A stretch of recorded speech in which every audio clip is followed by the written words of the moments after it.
सकलां ब्रह्म विचारसार परमाद्यां जगद्व्यापिनीं वीणा पुस्तकधारिणीं अभयदां जाड्यान्धकारापहां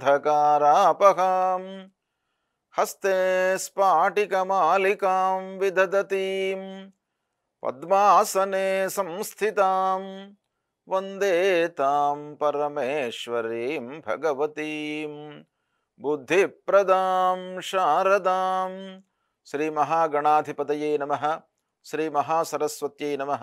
श्री गुरुभ्यो नमः। సివిఆర్ ఓం ఛానల్ ప్రేక్షకులకు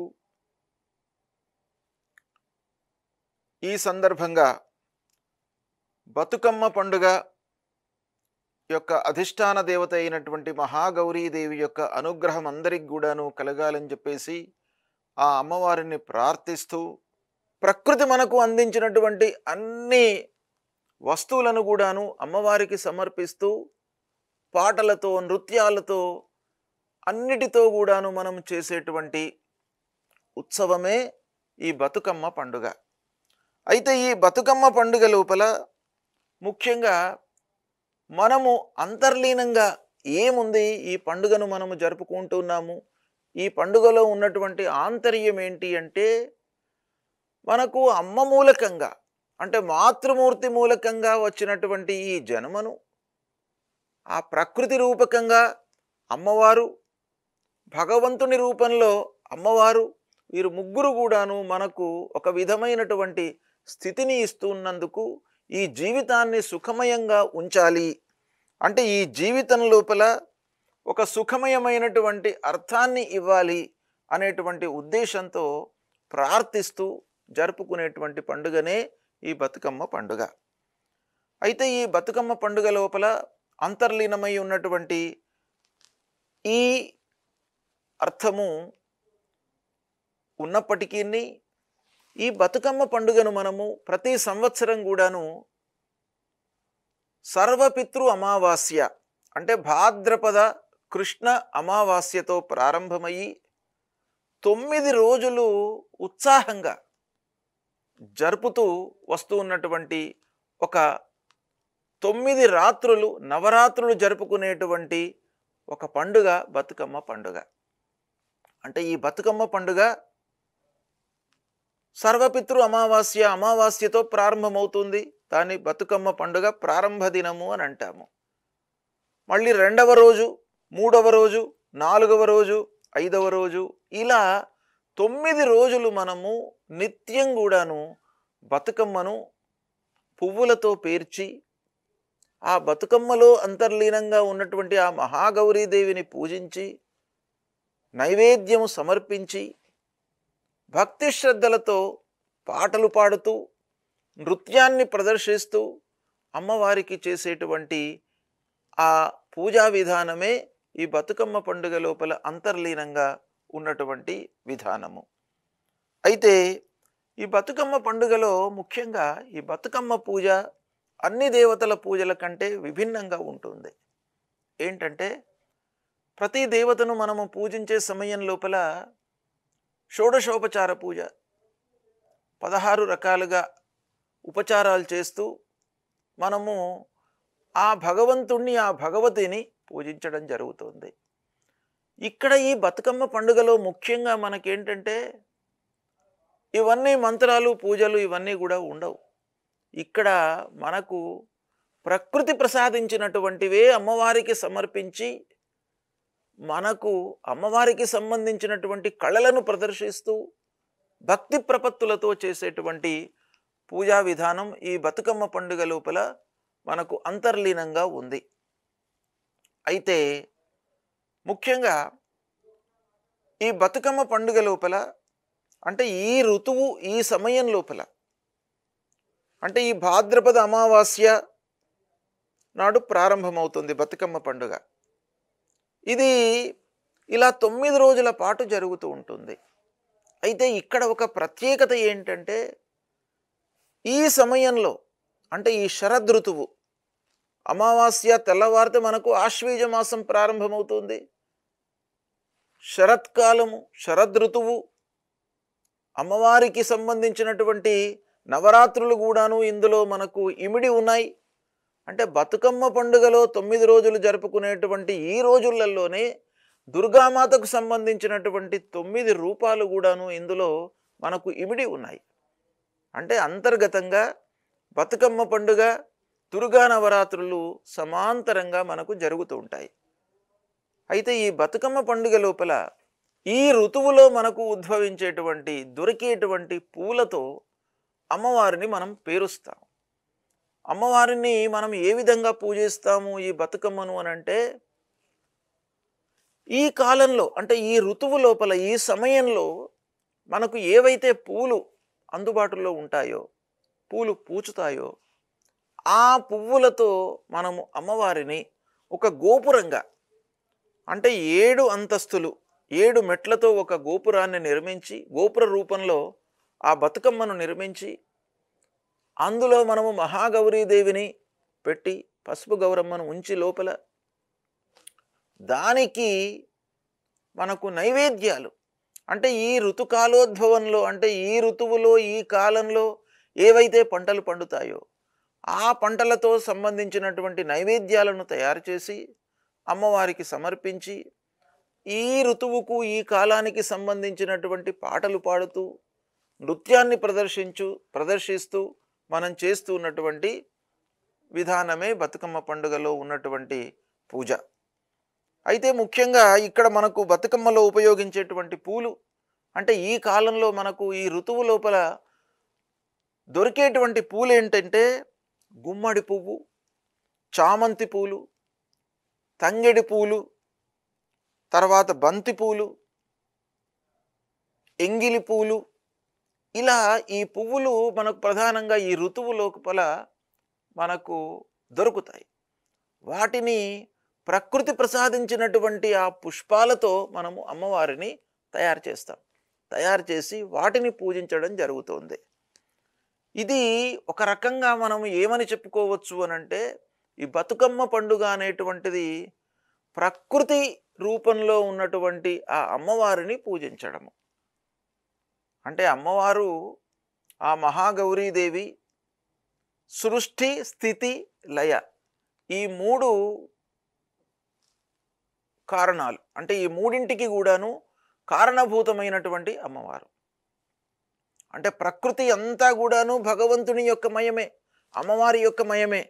కాబట్టి ప్రకృతి ఏదైతే మనకు అందిస్తుందో వాటిని మళ్ళీ అమ్మవారికి సమర్పించి మనం పూజించడం అనేటువంటిది ముఖ్యంగా ఇందులో ఈ భాగంలో అంటే ఈ బతుకమ్మ పండుగ లోపల ప్రధానంగా ఉన్నటువంటి పూజా విధానము, సంకల్పము అంతర్గతంగా లీనమై ఉన్నటువంటి విషయము. దీన్నే మనము అమ్మవారికి సమర్పిస్తూ అమ్మవారిని మనం ప్రార్థిస్తాం. ఏమని? ఈ జీవితము ఏదైతే మీరు ప్రసాదించారో ఈ జీవితము స్థిరంగా ఉంటూ సుఖమయంగా ఉంటూ మాకు అన్నీ కూడాను ఆయురారోగ్య ఐశ్వర్య భోగభాగ్యాలన్నీ కూడాను కలగాలి అని చెప్పేసి అమ్మవారిని ప్రార్థించడమే ఇందులో అంతర్లీనంగా ఉన్నటువంటి విషయము. అంతేకాకుండా మహిళలు ఈ బతుకమ్మ పండుగ సందర్భంగా అమ్మవారిని కోరుకోవడము, ఈ విధంగా 9 రోజులు పూజా కార్యక్రమాలు చేస్తూ ఆనందంతో పాటలు పాడుతూ నృత్యాలు చేస్తూ నైవేద్యాన్ని ప్రసాదించి మళ్ళీ ఆ నైవేద్యాన్ని ప్రసాదంగా స్వీకరించడం మూలకంగా అందరికీ కూడాను సుఖశాంతులు ఉంటాయి. సంతానము లేనటువంటి వాళ్లకు సంతానం అవుతుంది. భార్యాభర్తల మధ్యన అన్యోన్యత ఉంటుంది. ఇది శక్తికి సంబంధించినటువంటి పూజ.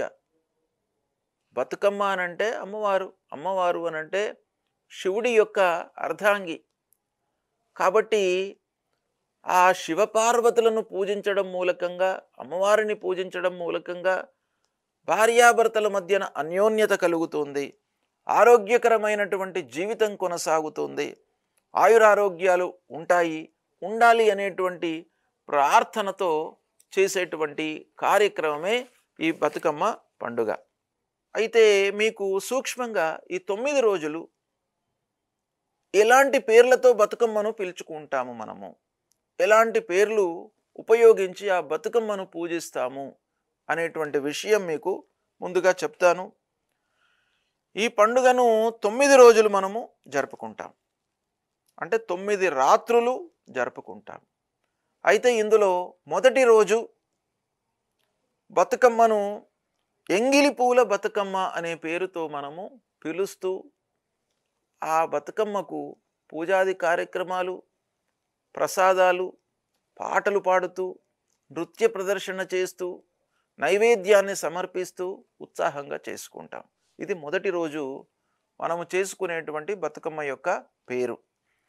ఇక రెండవ రోజు అటుకుల బతుకమ్మ అనేటువంటి పేరుతో ఆ బతుకమ్మను పిలుస్తూ అన్నీ కూడాను నైవేద్యాలు సమర్పిస్తూ, పాటలు పాడుతూ, నృత్యాలను ప్రదర్శిస్తూ, అమ్మవారికి కళలు, మనకు వచ్చినటువంటి కళలు, అమ్మవారు సమర్పించినటువంటి సంగీతం మూలకంగా మనకు వచ్చినటువంటి పాటలతో అమ్మవారిని ప్రార్థిస్తూ, అమ్మవారి కరుణా కటాక్షముల కొరకై మనము చేసేటువంటి పూజ రెండవ రోజు. ఇక మూడవ రోజున ముద్ద బతుకమ్మ అనేటువంటి పేరుతో మనము పూజిస్తాం. ఇందులో కూడాను అంతర్లీనంగా ఈ పదాలను ఉపయోగించడం మూలకంగా కూడాను అంతర్లీనకంగా ఎంతో మనకు నిగూఢమైనటువంటి అర్థము ఇందులో ఉంది. ఈ పేరుతో మూడవ రోజున ముద్ద బతుకమ్మ అనేటువంటి పేరుతో అమ్మవారిని కొలుస్తాం. నాలుగవ రోజున నానబియ్యం బతుకమ్మ అనేటువంటి పేరుతో బతుకమ్మను, ఆ మహాగౌరీదేవిని పూజిస్తాం. ఐదవ రోజున అట్ల బతుకమ్మ అనేటువంటి పేరుతో ఆ బతుకమ్మను పూజిస్తాం. ఆరవ రోజున అలక బతుకమ్మ అనేటువంటి పేరుతో బతుకమ్మను పూజిస్తాం. ఏడవ రోజున వేపాకు బతుకమ్మ అనేటువంటి పేరుతో ఆ అమ్మవారిని, మహాగౌరీదేవిని పూజించడం జరుగుతుంది. ఎనిమిదవ రోజున వెన్నముద్దల బతుకమ్మ అనేటువంటి పేరుతో అమ్మవారిని పూజిస్తాం. తొమ్మిదవ రోజు, ఇది ప్రధానమైనటువంటిది, సద్దుల బతుకమ్మ. తొమ్మిదవ రోజున సద్దుల బతుకమ్మ అనేటువంటి పేరుతో ఆ బతుకమ్మను పూజించి, పాటలు పాడి, నృత్యం ప్రదర్శించి, తర్వాత ఆ కాలంలో అంటే ఈ ఋతువు లోపల మనకు ఉద్భవించేటువంటి ద్రవ్యాలు, పంటలు ఏవైతే ఉన్నాయో వాటి మూలకంగా మనము నైవేద్యాలు చేసి అమ్మవారికి సమర్పించి అందరూ కూడాను కలిసి తారతమ్యం లేకుండా, ఇందులో మనకు ప్రధానమైనటువంటి అంశం ఏంటంటే తారతమ్యత లేకుండా జరుపుకునేటువంటి ఒక ఉత్సవము బతుకమ్మ పండుగ. అందరూ కూడాను ఇందులో ఉంటారు. పెద్దవాళ్ళు ఉంటారు, చిన్నపిల్లలు ఉంటారు. అంటే వయోభేదం లేదు. ధనవంతులు ఉంటారు, పేదవాళ్ళు కూడాను ఉంటారు ఈ పూజా కార్యక్రమం లోపల. అంటే చిన్న పెద్ద, పేదరికము, తర్వాత ధనవంతులు అనేటువంటి భేదము ఉండకుండా ఉంటుంది. తర్వాత కుల మతాలకు అతీతంగా ఈ పండుగ జరుగుతుంది. అన్ని వర్ణాల వాళ్ళు కూడాను ఈ పండుగ లోపల ఇన్వాల్వ్ అయి ఉంటారు. కాబట్టి ఈ బతుకమ్మ పండుగ ముఖ్యంగా ఐకమత్యానికి ప్రతీక అనేటువంటిది కూడాను మనకు శాస్త్రం చెప్తుంది.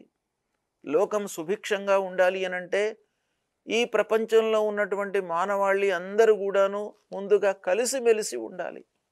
అది ప్రధానంగా ఈ బతుకమ్మ పండుగ లోపల మనకు అంతర్లీనంగా కనబడుతున్నటువంటి విషయం. కాబట్టి ఈ బతుకమ్మ పండుగను మీరందరూ కూడాను ఈ 9 రోజులు ఒక ఏకాగ్రమైనటువంటి చిత్తంతో అమ్మవారిపై మనస్సు నిలిపి ఈ 9 రోజులు అమ్మవారికి మీరు పూజాది కార్యక్రమాలు చేసుకున్నట్టయితే అమ్మవారు ఆ బతుకమ్మ రూపంలో ఉన్నటువంటి ఆ మహాగౌరీదేవి మిమ్మల్ని అందరినీ కూడాను కాపాడుతూ మీ జీవితాన్ని ఒక సుఖమయంగా ఉంచుతూ ఆరోగ్య, సుఖ, సౌఖ్య, భోగ భాగ్యాదులన్నీ కూడాను మీకు అందించి మిమ్మల్ని, మీ కుటుంబ సభ్యులను, మీ బంధువులను అందరినీ కూడాను క్షేమారోగ్యంగా ఉంచుతుంది అనేటువంటి ప్రతీక మనకు శాస్త్రంలో ఈ బతుకమ్మ గురించి చెప్పబడి ఉంది. కాబట్టి దీన్ని మీరందరూ కూడాను శ్రద్ధాభక్తులతో ఆచరించండి. అమ్మవారి పూజ చేయండి. అమ్మవారికి సంబంధించినటువంటి అన్ని పూలు, పళ్ళు, పత్రాలు, నైవేద్యాలు ఇవన్నీ కూడాను మీకు సమకూర్చుకొని అమ్మవారిని ఒక సంతోషంగా మీరు పూజించి అమ్మవారి అనుగ్రహాన్ని పొందండి. మీకు శుభం కలుగుతుంది. బతుకమ్మ పండుగలో 8వ రోజు చేసుకునేటువంటి బతుకమ్మకు వెన్న ముద్దల బతుకమ్మ అనేటువంటి పేరుతో మనం పిలుస్తాము. అంటే ఈ 8వ రోజు మనం ఏదైతే ఈ బతుకమ్మ పండుగను జరుపుకుంటున్నామో ఆ 8వ రోజు చేసేటువంటి పూజా విధానం లోపల మనము పూలతో అలంకరించి ఆ ఋతువు లోపల మనకు ఈ కాలంలో దొరుకుతున్నటువంటి పుష్పాలు, ఫలాలు, తర్వాత ప్రకృతి మనకు ఇచ్చినటువంటి పంటలు, వాటి మూలకంగా మనము చేసేటువంటి నైవేద్యము. అయితే ఇక్కడ ఈ 8వ రోజున చేసేటువంటి బతుకమ్మ లోపల మనకు గ్రామీణ ప్రాంతం లోపల ముఖ్యంగా మన దేశము పాడి పంటలతో సుభిక్షంగా ఉంటే సమాజం సుభిక్షంగా ఉంటుంది. అన్ని కుటుంబాలు కూడాను సుభిక్షంగా ఉంటాయి. మంచి పాలు, మంచి పెరుగు ఇలాంటివి లభ్యమైనట్టయితే ప్రతి వాళ్ళకు కూడాను ఆరోగ్య సమస్యలు లేకుండా ఉంటాయి. ఆరోగ్యవంతమైనటువంటి జీవితాన్ని గడుపుతారు అనేటువంటిది మనకు అంతర్లీనంగా తెలుస్తున్నటువంటి విషయం. అయితే ఈ 8వ రోజున వెన్నముద్దల బతుకమ్మ అనేటువంటి పేరుతో పిలుస్తున్నాం గనక ఈ పేరు వెనుక ఉన్నటువంటి ఒక వృత్తాంతము, ప్రాధాన్యత ఏంటి అనేటువంటిది మనం చూసినట్టయితే అమ్మవారిని మహాగౌరీదేవి రూపంలో ఉన్నటువంటి ఆ బతుకమ్మను పూజాది కార్యక్రమాలు చేసిన తర్వాత 8వ రోజున పాటలు పాడుతూ నృత్య ప్రదర్శన చేస్తూ వలయాకారంలో తిరుగుతూ, వలయాకారంలో మనం ఏంటంటే ఒక సంతోషంతో అమ్మవారికి మనకు వచ్చినటువంటి భజన, పాటలు, నృత్యాలు అన్నీ కూడాను అమ్మవారికి తెలియజేస్తూ చివరి లోపల మనము నైవేద్యాన్ని పెడతాం. వెన్న కలిపినటువంటి అన్నాన్ని నైవేద్యంగా పెడతాం మనం. ఇది ప్రధానమైనటువంటి నైవేద్యము. అంటే ఈ బతుకమ్మ పండుగ లోపల నైవేద్యాలకే చాలా ప్రాధాన్యత ఉంది. ఆ నైవేద్యము సామాజిక ఐక్యతను, మనుషుల లోపల ఉండేటువంటి ఒక అంతర్లీనంగా ఉండేటువంటి ఆ గ్యాపును, వీటన్నిటిని కూడాను మనకు తొలగించి ఆరోగ్యపరమైనటువంటి జీవితాన్ని గడపడానికి ఈ నైవేద్యం అనేటువంటిది మనకు ఇండైరెక్ట్గా తెలియజేస్తుంది అనేది శాస్త్రం చెప్తోంది. అయితే ఈ వెన్న అన్నంలో కలిపి మనము అమ్మవారికి సమర్పించడం మూలకంగా వెన్న ఏంటి? మృదుత్వానికి ప్రతీక. వెన్న చాలా మెత్తగా ఉంటుంది. అంటే అందరూ మనుషులతో కూడాను మనము మృదువుగా మాట్లాడాలి అనేటువంటిది ఇక్కడ ఈ నైవేద్యంలో మనకు అంతర్లీనంగా తెలుస్తున్నటువంటి విషయము. మృదుత్వమే కాకుండా మాధుర్యంగా కూడా ఉంటుంది. అంటే చాలా రుచికరంగా కూడాను ఉంటుంది. అంతేకాకుండా సాత్వికంగా కూడాను ఉంటుంది.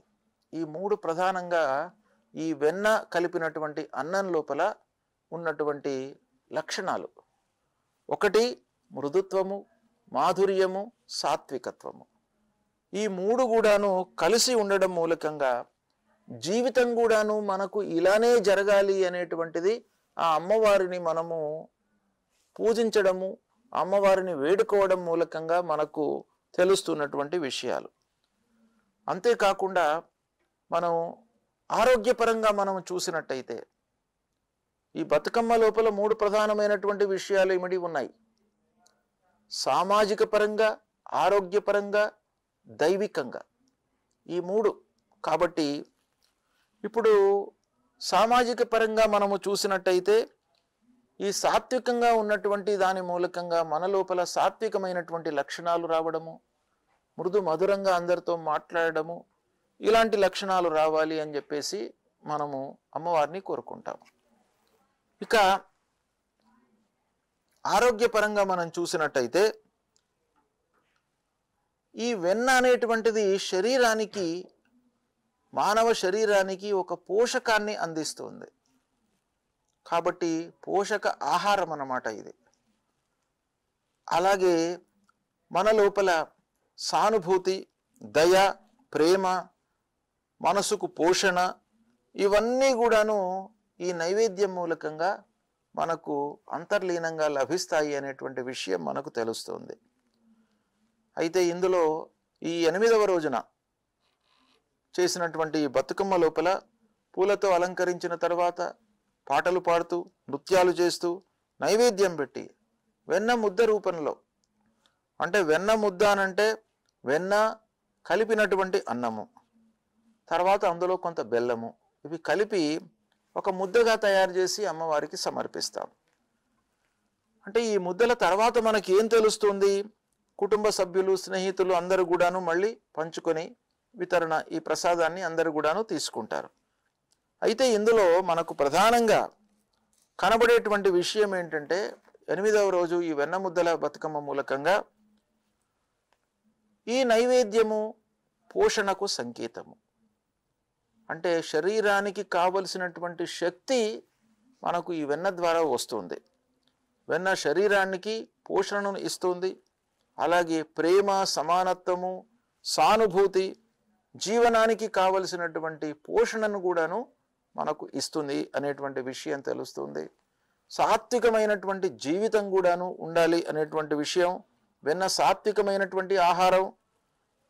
ఆహారం సాత్వికంగా ఉంటే మనిషి లోపల ఆలోచన విధానం కూడాను సాత్వికంగా ఉంటుంది.